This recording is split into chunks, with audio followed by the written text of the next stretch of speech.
Greetings everybody, Mr. W back here, and we are going to talk about phase 2 of this drawing, working on a dynamic background, working on coloring our hair, eyebrows, some facial features before we start painting. We're basically going to cover all the bases except for our skin color. Alright, so we're going to leave the skin color alone for right now. First thing, as we get into our background, is we want to answer a few questions about ourselves to kind of get our mind rolling and thinking about what we're going to put in that space rather than just some blank color like some grass and sky, just something real boring.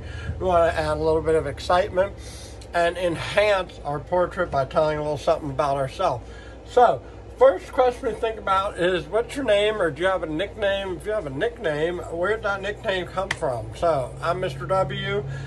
Nickname, Whoa Daddy, which is the name of my YouTube channel. Whoa for the first two letters of Woodward, and Daddy because all my videos I try to do some sort of like family fun drawings and reactions and activities and things like that. So, what are some of your hobbies? Making videos, playing soccer, cooking, gardening. All right, so like actually growing fresh fruit vegetables, using herbs in my cooking. So I might incorporate something related to that into my background. I've already got some ideas churning. Do you have any big dreams or goals in life? Yes, to relax, chill with my family, travel, be outdoors. Those are some of my big dreams and goals. Maybe hit a 100,000 subs on my channel and get to know some more people and you know, share some of my talents and things like that. How would you best describe yourself in 3 words? Funny, creative, strong. I like those 3 words, so those might give me something to put in my background too. So now I've got some ideas flowing. So when someone says, what's your background going to be? You can go, you can kind of look at your list and you can pick out 1 or 2 or 3 of those things that you're going to incorporate. So let's get into the creation station and check it out. Alright, so here we are back into the creation station, and the first thing I'd like us to notice is I've separated our pastel colors by warm colors, which we're going to start off with, and that's going to be your yellow, orange, red, your browns, and your darks like your blacks, and then you could throw pink in there as well. It could also fall into the other color scheme, but we're going to notice a lot of those colors are going to be in our hair unless you have your hair dyed in a specific way. So the first thing I want to talk about is how to color blend to create the softness of our hair, and then how to go over that to create the texture and lines that you would see in your hair, whether it's straight or wavy or short or long. So I always want to start with my light color, and towards the tips of my hair, particularly in the summer, a little bit of highlight going on in there. So I'm going to put a little bit of yellow. Closer to my sideburns, a little bit darker. So I'm going to put a little black and then just kind of fill it in. And the majority of my hair is brown. Okay, and so I'm just going to kind of take that brown, and you'll notice when I mix in the yellow, I get you know, a little bit of a lighter color, which is one of the really great reasons I chose pastels for this lesson. Now, I am kind of trying to go in the direction that I've made my line, so kind of at an angle, a little bit straight. And then what we're going to do, first of all, is we're going to color blend. So we're just going to kind of start in the light area, and we're just going to kind of hold our paper with one hand and blend our colors with the other hand. And so what we're doing is we're creating that softness of our hair, because everyone's hair really has a decent sense of softness just by the nature of the material. Now, then we might want to go back and enhance sort of some of the line, and I'm going to just kind of pick a darker color to do that because that's the way that my hair looks. And I'm just going to kind of draw some of that line, and I'm not going to make long lines, because my hair is fairly short, so I'm going to do a few layers of short lines in between here, and that's how it's going to look. So I am happy with that. If you have longer, wavier hair or something like that, you're probably going to need something different. If you have bangs, you're going to be drawing them coming down in front of your face. If you have your hair up in a ponytail, you're going to be drawing it off like that. If you have a mohawk, of course, you're going to come up much, much higher. All right, for my eyebrows, I'm going to use a little bit of brown just to kind of define them. I'm going to go over it with black. All right, and then try to achieve the thickness that I'm looking for. So we're looking at something like this. All right, perfect. So I'm pretty happy with that. If your eyes are not green or blue, you're probably going to want that color sort of mixed in to brown for your eyes. There's a little bit of black movement in there. And if you really want to kind of blend just a little bit, you can. If you go a little bit outside your line, that's okay, because when we paint with the skin color, it's going to really work really well with the pastels. So over here, I'm going to kind of do the corner of my nose and enhance what we know as a nostril. Okay, so that was something where we're just kind of adding a little something to our work from last time. Perhaps I'm going to draw some of the lines we might see inside my ear. If you left stuff like this off, you could definitely go in and put that. When we look in the mirror, we want to look a little bit about where our lips take shape. Now, your lips are all going to be different, so you don't really want to just copy mine. Mine tend to, like my lower lip, you can see a little bit more of it. And then my upper lip, just a little curve kind of in the middle. All right, and I'm going to smooth that with my finger, and that's totally okay the way that it looks right now. With the white contrasting against it, you might say, oh, well, that looked kind of lipsticky. It's really not, and when we add the skin color, that's going to blend in with the lips. So right now, yes, it's going to have kind of a clown-ish effect, if you will. I'm going to take my black and sort of enhance some of my neckline and things like that.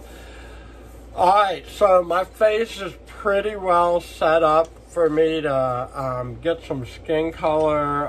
If you want to do some lashes, you just kind of sort of put some lines there for where your lashes might stand out. And then we're going to start working on our clothes. So on my shirt, I got this blue shirt that I wore for this picture. It had some stripes, and I'm going to allow my signature to just kind of be sort of an empty spot there. I'm going to enhance the edges of my collar with a little dark blue, but not the edges of my shoulders. That's where I'm going to get in there with the light blue. Alright, so we're going to do a little bit of coloring. Just kind of fill that in. Okay, so we're just, you know, you can wear what you were wearing when you drew the picture. You can wear a favorite shirt you have from home. You can wear what you're currently wearing today. It's kind of up to you as the artist to make the decision. And that's one of the great things about being an artist. Nobody's going to come up to your picture and say, hey, that's not the shirt you were wearing when you drew that picture. They're just going to see what they see in your picture. So if you decide to alter or change something about it, that's completely up to you, and that is totally fine. And that's one of the beauties of making a work of art, is that the viewer sees what you present to them, not some sort of information they may or may not already have to know.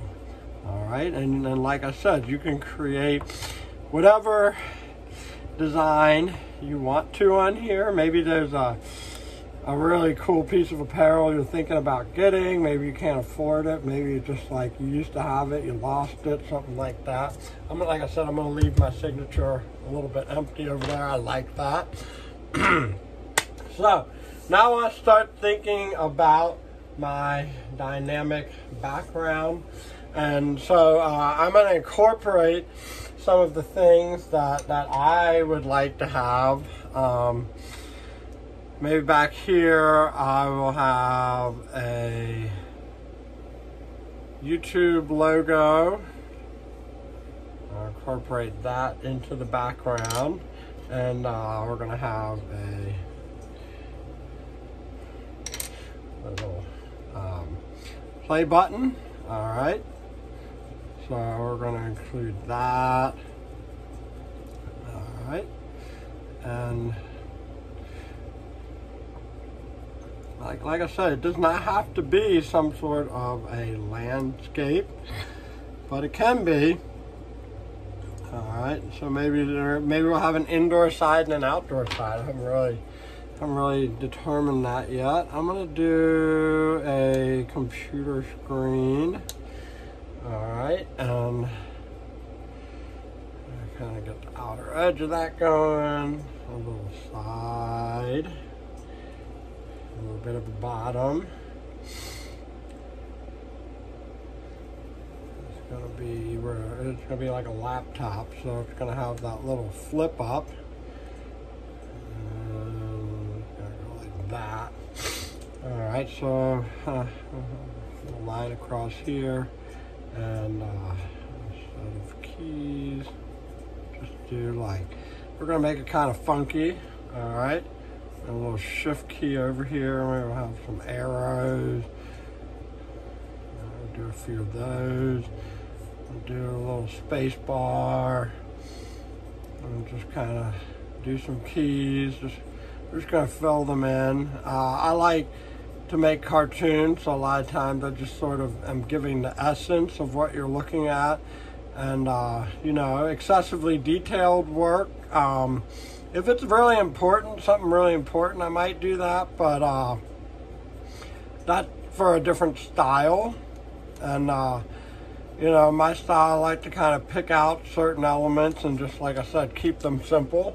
So we are going to have that keyboard like so. And then, you know, I think I'm just going to enhance the edge, because sometimes it's important to, like, you know, keep your colors contrasting and to fill the space, not leave a whole lot of empty white space. So I'm going to go ahead and fill that, and then I'm just going to sort of outline this part of it.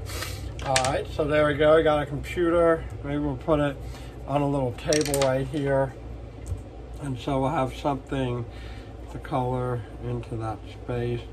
Nice wooden table, and then that contrasts nice with the blue. So, one of the things that I worked on in a previous video was a soccer ball. So here's what we'll do. We'll create a doorway here. We'll create a doorway. And we'll go up like that.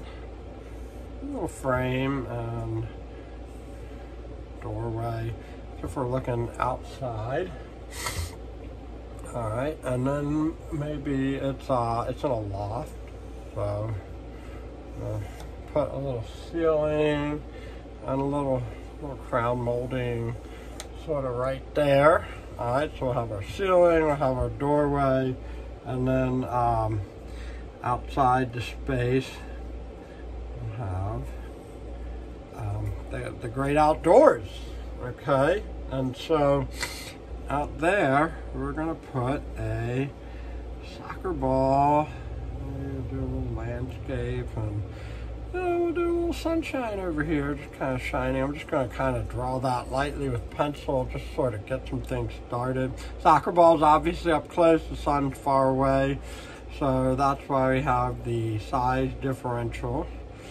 All right, so one thing I'm doing is I have an object in front of me which I'm looking at, which always helps you to nail down a certain pattern, especially if you're working on something like a ball. be able to get that shape properly aligned. And we'll go like that. All right. So if you saw the Tanjiro tries soccer video, which I posted on my channel a little bit ago, we went over how to create one of these things. Part of it is nailing down that pattern. So you want to start with the smaller pattern first, because on a soccer ball you're not going to get an even checkerboard, and then you fill in the bigger pattern second, and that helps keep everything evenly aligned and kind of spaced out. I'm just going to fill that in there and around like so.